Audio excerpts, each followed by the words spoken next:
விண்ணில் உலகம் விளைக்கும் விளைவெல்லாம் கண்ணி உரைப்பான் கணி. அதாவது விண்மண்டலத்தில் ஏற்படும் நிகழ்வுகளை துல்லியமாக கணக்கிடுபவர்கள் கணியர்கள் என்கிறது இந்த புறப்பொருள் வெண்பா மாலை. இந்த நுட்பமான அறிவியலை மிகவும் எளிமைப்படுத்தி கையேடாக பஞ்சாங்கம் என்ற பெயரில் நம் முன்னோர்கள் நமக்கு அளித்திருக்கின்றார்கள். பஞ்சாங்கம், இதன் பெயரிலேயே இதன் பொருள் பொதிந்துள்ளது. பஞ்ச என்றால் 5, அங்கம் என்றால் உறுப்பு. திதி, வாரம், யோகம், நட்சத்திரம், கரணம் ஆகியவையே பஞ்சாங்கத்தின் 5 உறுப்புகள். இந்த 5 அங்கங்கள் எப்படி கணிக்கப்படுகின்றன? வாருங்கள் பார்க்கலாம். வாரம். காலத்தை கணிக்க நம் முன்னோர்கள் சூரியன், சந்திரன், நட்சத்திர கூட்டங்கள் மற்றும் பார்வைக்கு எட்டிய பிரதான கோள்களான செவ்வாய், புதன், வியாழன், வெள்ளி, சனி ஆகியவற்றை பயன்படுத்தினார்கள். பூமியில் உயிர்கள் வாழ ஆதாரமான சூரியன், அதிலிருந்து ஒளி பெறும் சந்திரன், அதன்பின் செவ்வாய், புதன், வியாழன், வெள்ளி மற்றும் மெதுவாக நகர்ந்து செல்லும் சனியுடன் 7 கோள்களின் பெயரில் வரிசையாக 7 நாட்களை அமைத்து வாரம் என்று பெயரிட்டனர். இந்த 7 நாட்கள் கொண்ட வாரம் பஞ்சாங்கத்தின் ஒரு அங்கம். நட்சத்திரம். சந்திரன் பூமியை சுற்றி வருகிறது. ஒரு முறை சந்திரன் பூமியை சுற்றி வர 27.3 நாட்கள் ஆகிறது. ஒவ்வொரு நாளும் சந்திரன் ஒரு நட்சத்திர கூட்டத்துடன் சேர்ந்து காணப்படும். இந்த நட்சத்திர கூட்டமே அந்த நாளின் நட்சத்திரம் எனப்படுகிறது. அரைட்டிஸ் பீட்டா மற்றும் அரைட்டிஸ் காமா என்ற நட்சத்திரங்கள் சந்திரனுடன் சேர்ந்து பயணிக்கும் நாள் அஸ்வினி நட்சத்திரம் ஆகும். இந்த திரையில் சந்திரனுடன் 35, 39 மற்றும் 41 அரைட்டிஸ் நட்சத்திர கூட்டங்கள் சேர்ந்து காணப்படுகின்றன. இந்த நட்சத்திர கூட்டத்தை நாம் பரணி நட்சத்திரம் என்கிறோம். இப்போது திரையில் பாருங்கள். சந்திரன் பிளியடிஸ் என்ற நட்சத்திர தொகுப்புடன் இணைந்து காணப்படுகிறது. இந்த நாளின் நட்சத்திரம்தான் கார்த்திகை எனப்படும்.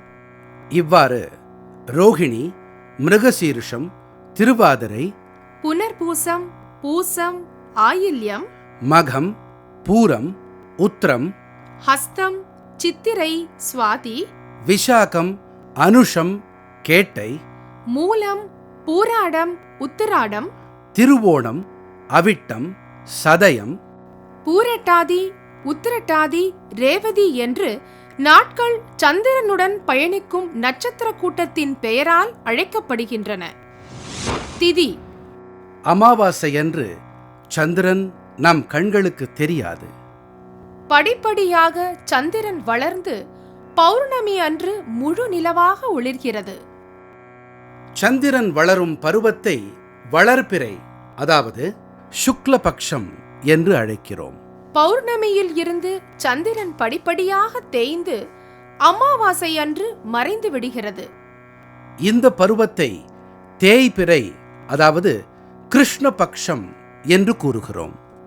அமாவாசை அன்று சந்திரனும் சூரியனும் ஒரே பாதையில், அதாவது 0 டிகிரியில் இருக்கின்றன.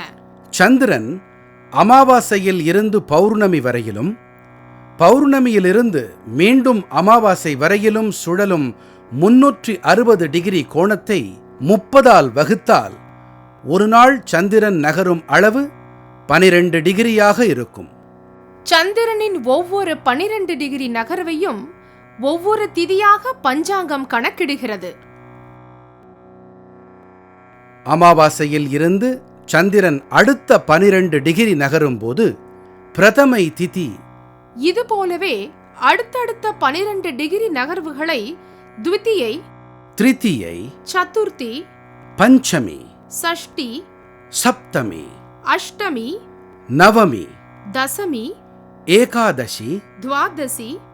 திரையோதசி, சதுர்தசி என்று 14 திதிகளாக கணக்கிடுகிறோம். சந்திரன் தன் முழு உருவை பெறும் நாளை பௌர்ணமி திதி என்று அழைக்கிறோம். இதுபோலவே சந்திரனின் தேய்பிறை திதிகளும் பிரதமை, த்விதியை, திருதியை என்று இதே வரிசையிலேயே அழைக்கப்படுகின்றன.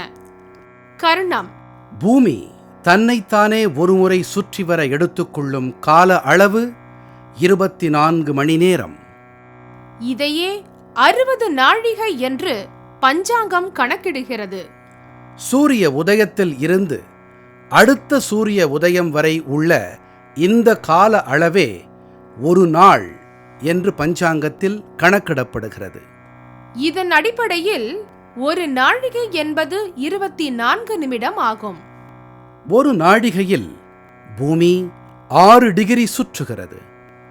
பூமியின் ஒவ்வொரு 6 டிகிரி சுழற்சியையும் கர்ணம் என்று பஞ்சாங்கம் குறிப்பிடுகிறது. யோகம், அமாவாசையில் இருந்து சந்திரன் நகரும் போது சந்திரன் மற்றும் சூரியன் இடையே ஏற்படும் ஒவ்வொரு 13.2 டிகிரியும் யோகம் என்று அழைக்கப்படுகிறது. ஒரு முழு வட்டமான 360 டிகிரியை சந்திரன் இப்படி சுற்றி வரும்போது 27 யோகங்கள் ஏற்படுகிறது.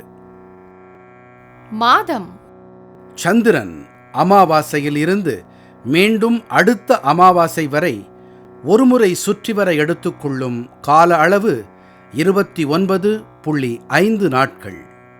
இதையே சில பஞ்சாங்கங்கள் மாதம் என்று அழைக்கின்றன. இதன் அடிப்படையில் ஒரு ஆண்டு என்பது 354 நாட்களை கொண்டதாக அமைகிறது. ஆனால் பூமி சூரியனை ஒரு முறை வலம் வர 365.24 நாட்கள் ஆகிறது. இந்த கணக்கில் உள்ள வேறுபாட்டை 3 ஆண்டுகளுக்கு ஒருமுறை அதிக மாசம் என்ற பெயரில் பஞ்சாங்கம் சரி செய்கிறது. இந்த முறையை சந்திரனை மட்டுமே மையமாக கொண்டு கணக்கிடும் பஞ்சாங்கங்கள் பின்பற்றுகின்றன. ஆனால் நம் தமிழ் பஞ்சாங்கங்களோ சூரியன் ராசிக்குள் நுழையும் நாளை வைத்து மாதங்களை கணிக்கின்றன. ராசி, வானவெளியில் கிரகங்கள் சஞ்சரிக்கும் பாதையில் இருக்கும் நட்சத்திர தொகுப்புகள், அதாவது கான்ஸ்டலேஷனை மையமாக வைத்துத்தான் காலம் கணிக்கப்படுகிறது. இந்த அடிப்படையில் இந்த பாதையில் இடம்பெறும் 27 நட்சத்திர கூட்டங்கள் தான் பஞ்சாங்கத்தில் நட்சத்திரங்களாக குறிப்பிடப்படுகிறது. இவை 12 ராசிகளாக பிரிக்கப்பட்டு அந்த நட்சத்திர தொகுப்பின் வடிவத்தின் பெயரால் அழைக்கப்பெறுகிறது. ஆடு போன்ற அமைப்பை கொண்ட நட்சத்திர கூட்டம் மேஷம், மாடு போன்ற அமைப்பில் உள்ள நட்சத்திர கூட்டம் ரிஷபம், மிதுனம், கடகம், சிம்மம், கன்னி, துலா, விருச்சிகம், தனுசு, மகரம், கும்பம், மீனம். இந்த ராசிகளில் சூரியன் சஞ்சரிக்கும் கால அளவே ஒரு மாதம் ஆகும். தமிழர்கள் பழக்கத்தில் இருக்கும் பஞ்சாங்கங்கள் சூரியனை மையமாக வைத்து மாதங்களை கணக்கிட்டாலும் பௌர்ணமி அன்று சந்திரனுடன் பயணிக்கும் நட்சத்திரத்தின் பெயரிலேயே மாதத்தின் பெயர் அமைக்கப்பட்டுள்ளது. சித்திரை நட்சத்திரத்தில் பௌர்ணமி அமையும் மாதம் சித்திரை, விசாக நட்சத்திரத்தில் பௌர்ணமி அமையும் மாதம் வைகாசி, அனுஷம் நட்சத்திரத்தில் பௌர்ணமி அமைந்தால் ஆனி மாதம், உத்திராடம் அதாவது உத்திர ஆஷாட நட்சத்திரத்தில் வரும் பௌர்ணமி ஆடி மாதம், திருவோணம் அதாவது ஸ்ரவண நட்சத்திரத்தில் முழு நிலவு தோன்றும் மாதம் ஆவணி, பூரட்டாதியில் முழு நிலவு என்றால் புரட்டாசி மாதம், அஸ்வதியில் பௌர்ணமி வந்தால் ஐப்பசி மாதம், கிருத்திகையில் முழு நிலவு கார்த்திகை, மிருகசீர்ஷ நட்சத்திரத்தில் முழு நிலவு தோன்றினால் மார்கழி, பூசம் என்கிற தைச்சட நட்சத்திரத்தில் பௌர்ணமி வந்தால் தை, மகத்தில் முழு நிலவென்றால் மாசி, உத்திரம் என்று கூறப்படுகிற உத்திர பல்குனி நட்சத்திரத்தில் பௌர்ணமி வந்தால் பல்குனி அல்லது பங்குனி மாதம். இப்படி முழுநிலவு தோன்றும் நட்சத்திரங்களின் அடிப்படையில் மாதத்தின் பெயர்கள் அமைந்திருக்கின்றன. இவ்வாறாக மாதங்களின் பெயர்கள் எல்லாம் நம் கண்களால் அறியப்படும் வண்ணம் கணக்கிடப்பட்டுள்ளன.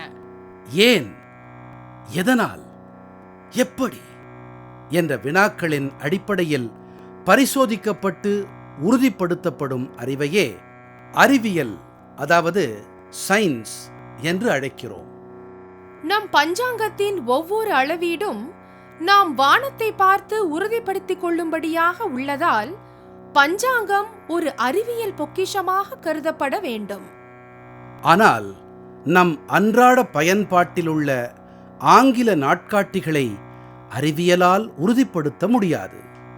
இந்த பஞ்சாங்கத்தின் அறிவியல் அடிப்படையை தெரிந்திருந்த நம் முன்னோர்கள் தினமும் காலையில் பஞ்சாங்கம் படிக்கும் முறையை தவறாமல் கடைபிடித்து வந்தனர். இதற்கு சமய ரீதியான விளக்கங்கள் பல இருந்தாலும் நாம் ஒரு அறிவியல் நெறியை வாழ்க்கை நெறியாகவே கொண்டிருந்தோம் என்பதை எண்ணும்போது பெருமிதம் தோன்றுகிறது. அனுதினமும் அறிவியலும் ஆன்மீகமும் பண்பாடும் ஒருங்கிணைந்த வாழ்க்கை வாழ நம் முன்னோர்கள் விட்டுச் சென்ற பழக்கங்களை கடைபிடித்து வரும் தலைமுறைகளும் பெருமிதத்தோடு வாழ வழிவகை செய்ய வேண்டும்.